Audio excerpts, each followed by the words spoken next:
everyone, and welcome back to the Handy Dandy Bee. My name is Marie, and today we're going to be diving into a fun and creative project. We're going to be transforming my daughter's door with a splash of color and a little bit of personalization. This door has seen a lot of love, and so we're going to give it a whole new look. Let's get started. All right, so this is the before, just so you have an idea of what we're working with. This is the wood filler that I used to cover up this hole where the door stopper was. My daughter just loved playing with it and just ripped it out. So I'm going to cover the hole. And now I'm going to sand the door to make sure that when I paint it, the paint bonds better to the door. So we have no scratch marks or anything. We don't have time for that.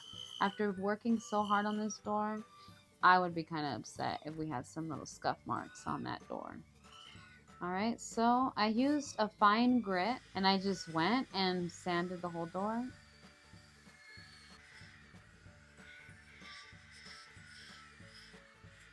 I also used my hands a bit because I felt like the sander was a little too rough. Now I'm going to tape the door handles to make sure that I don't get any paint on it, and also all the other hardware.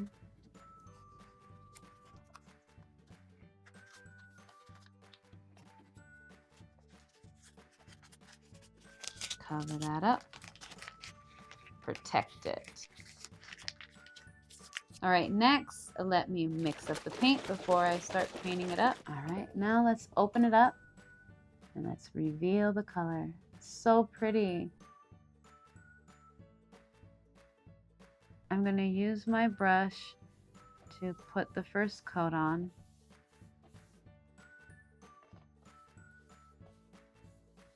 And let's go Oh, you know what I forgot? I forgot to put tape on it. All right, let me put tape on the door to make sure that it's an easier, faster job for me. Okay. The taping part is not my favorite. You gotta be so delicate with it. Okay, now let's continue painting. Now I'm using my roller. And the roller that I'm using is specifically made for doors.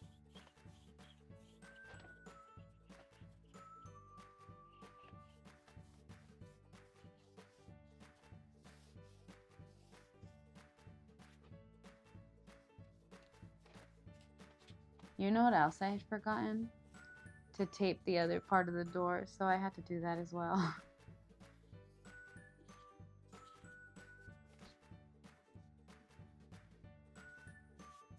Alright, the first coat is done. Now I'm going to measure the trim, and I only bought 2, so hopefully it's enough. Oh my god, I think it's about to be enough. It is enough! Alright. So one of the things I find pretty difficult in this building stuff is the 45-degree angles. I don't know why, but I always get all mixed up. And then I gotta even draw little pictures like this just so I can see the angles, because I'm like, hold up, what do you mean? How do I gotta cut it? Where do I start? So, okay, first things first, I measured the length that I needed, and I'm going to mark it. And then I'm gonna put it at the 45-degree angle on my machine. And what I'm gonna do is I'm gonna line them up to the 45 where my blade is at, right about there. So the ending is there. That's the length. So I'm gonna cut it.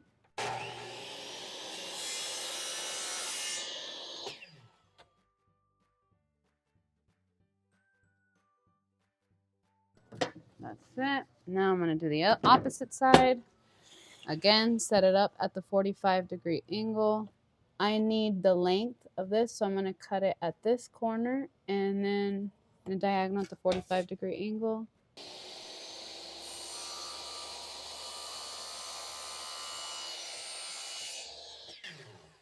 I need the top ones, and these ones are supposed to be at 23 1/4. So again, I'm going to measure it to 23 1/4. Let's see. This is 23 1/4. Okay. Let me move these things out of the way. I don't need you right now. 23 1/4. I'm gonna line it up. Again.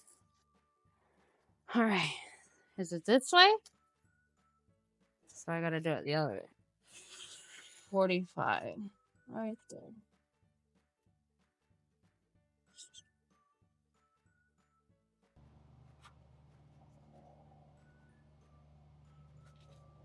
Are you sure? I don't think it's this way.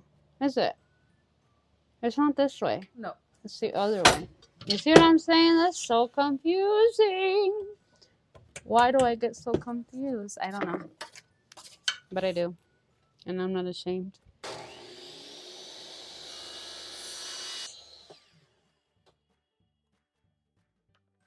And that's what's going to line these up.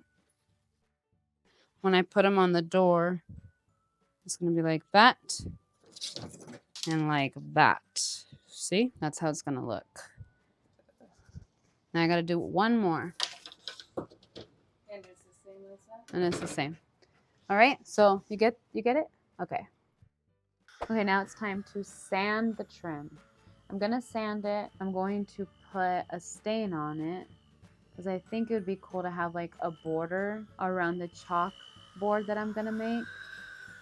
I don't know. It's just an idea.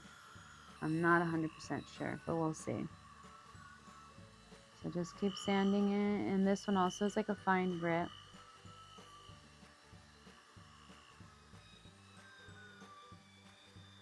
And this is a stain that I chose, dark walnut. Make sure you have your gloves.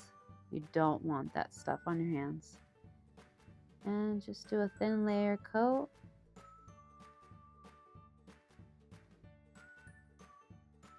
You just need a thin coat on it.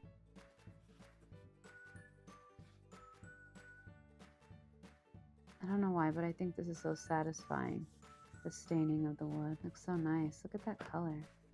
All right, now it's time to measure the door to make sure that you know exactly where the trim is going to go. Part was a little tricky by myself, but I got it.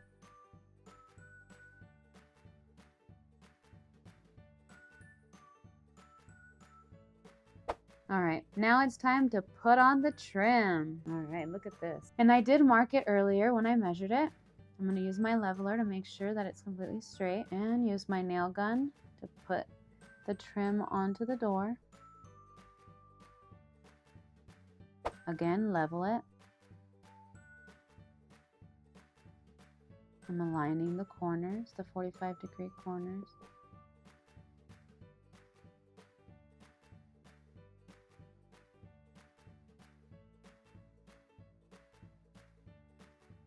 And again, I need to level.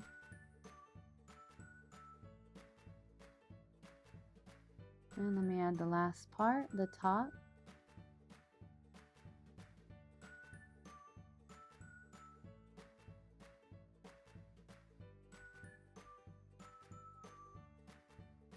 And now I'm just going to go all around and make sure that it's completely secure.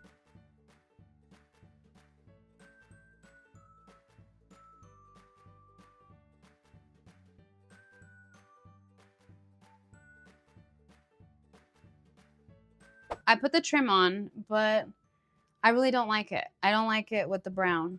I don't know. I thought it was going to look different, and I'm not digging it. So what I'm going to do is I'm just going to paint the trim green. So first, I'm going to caulk it. I'm going to fill in these holes right here and paint it.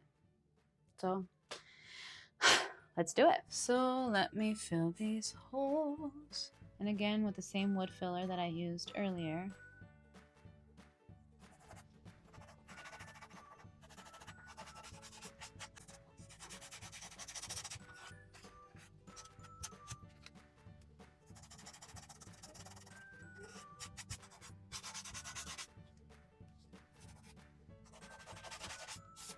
And then I'm going to go around and caulk it just to give it a more finished look.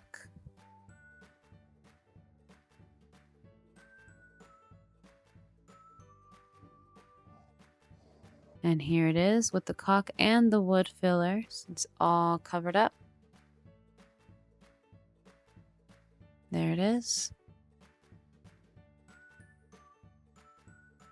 Now it's time to do the painting. And I found this chalk paint, which at Lowe's, they actually matched the color that I had previous because I was going to use a black chalk. But look at this. Isn't that beautiful? I love it. And she's going to be able to write on it as well. Turned out very, very nice. I love the color.